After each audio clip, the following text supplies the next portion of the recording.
This strawberry cobbler with frozen strawberries is easy and delicious. It's the next installment in my strawberry series. I did a pie, I did cookies. Now it's time to do a cobbler. It's a little bit different from what I normally do with fruit desserts because instead of a pie crust, I'm doing a cake crust.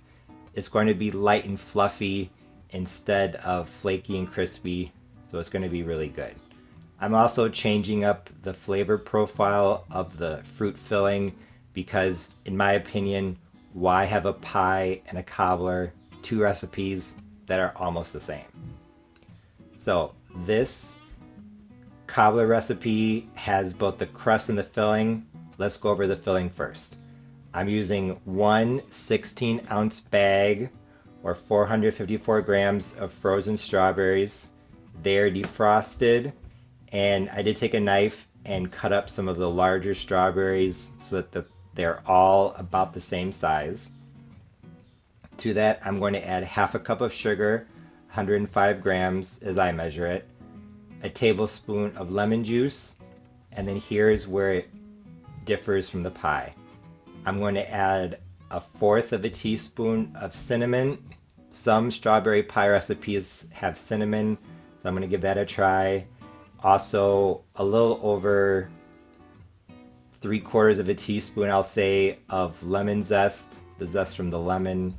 I think the lemon and the cinnamon will go together very well because in my Argentine rice pudding recipe, that combines lemon and cinnamon and it's phenomenal. So I think it'll be good here.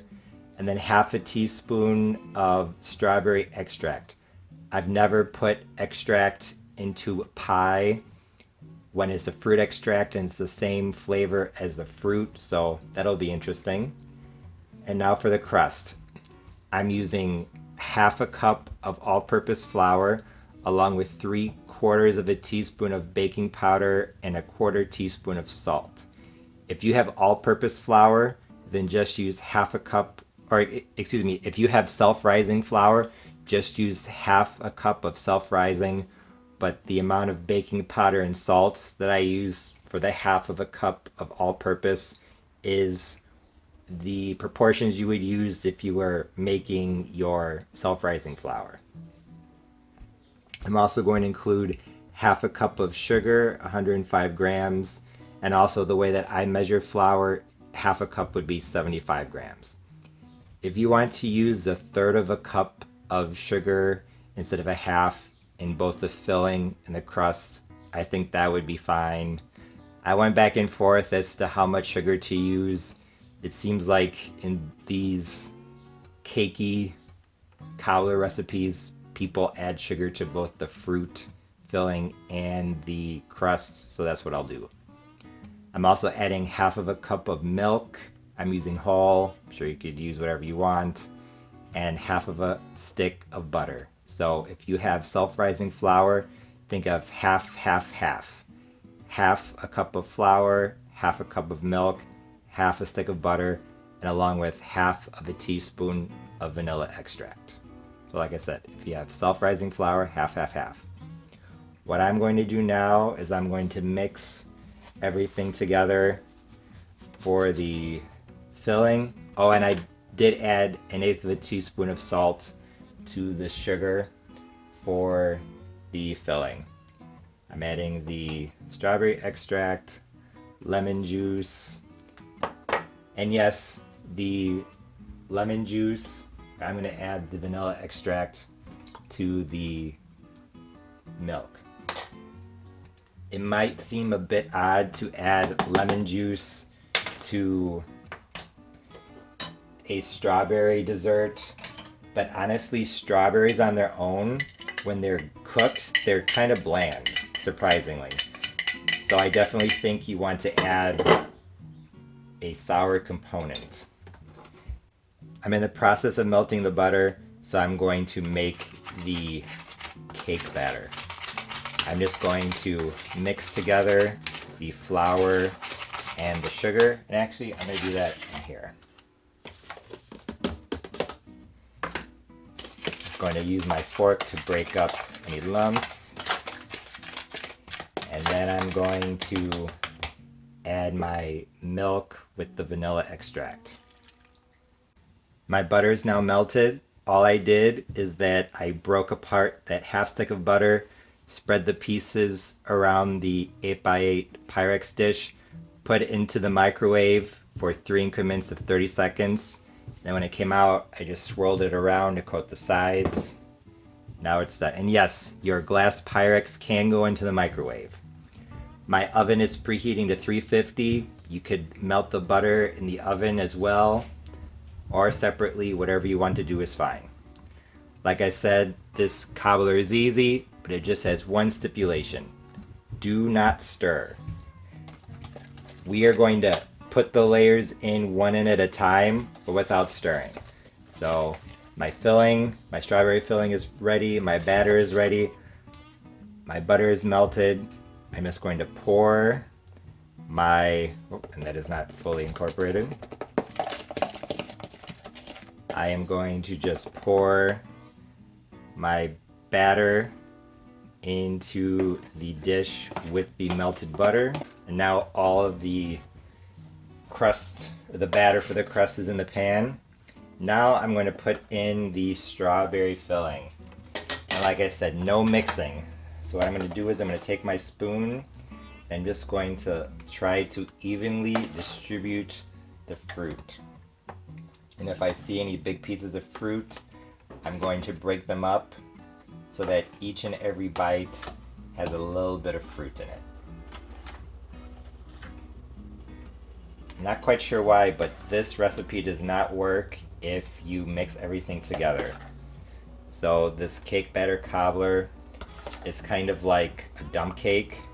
Just put everything in layers. One thing I did want to point out is that if you do decide to melt your butter, there's the oven, melt your butter in the pan in the oven. Be careful because the pan will be hot, but also make sure your filling and batter are pretty much ready to go, because if your butter is melting in the pan in the oven and it's in there for too long, you run the risk of having your butter burn. You'll know when it starts to burn because it'll smell kind of odd and it's going to be bitter, and it's not what you want. And with this, I'm not adding any cornstarch or anything because I think that the juices, they're going to mix with the batter, and it's going to be different from a pie or a pie crust cobbler. The fruit and the juice and the cake top, they're all going to come together into one and be really good. So everything's combined. I'm going to put this in the oven on one of my cookie sheets in case it boils over at 350 uncovered for, I'm guessing, 45 minutes, but I'll let you know. This strawberry cobbler was in at 350 for 45 minutes. I'm going to let it cool off a bit and then dig in. You can see that it's bubbling right now. So it is very, very hot.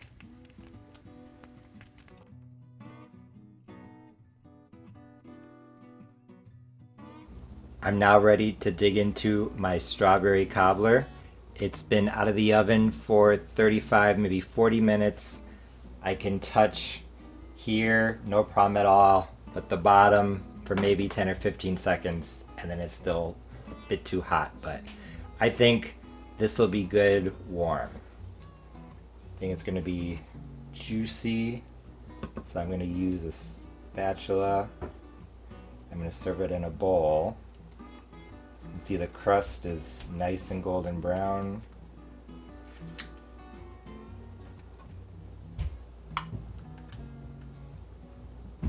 Well, that looks good.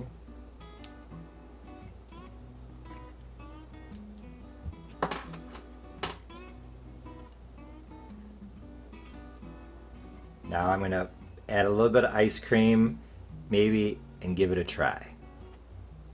So now let's try it.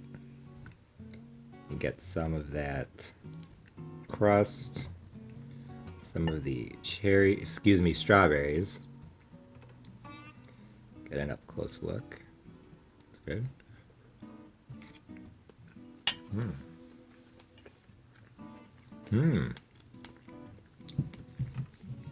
Very good. Compared to the strawberry pie, I can definitely taste the lemon more. I don't really taste the cinnamon. I taste the lemon. I taste the vanilla. It definitely has more of a syrup. So if you serve this fairly hot out of the oven and put some ice cream on it, I think it would be really good.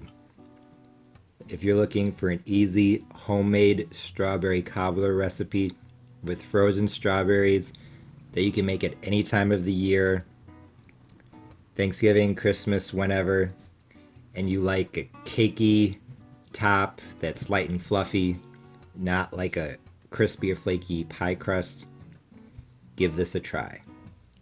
Like I said, this strawberry cobbler cake was delicious. I just wanted to add that although I could taste the lemon, it was not overpowering, so don't be afraid of either the lemon juice or the lemon zest.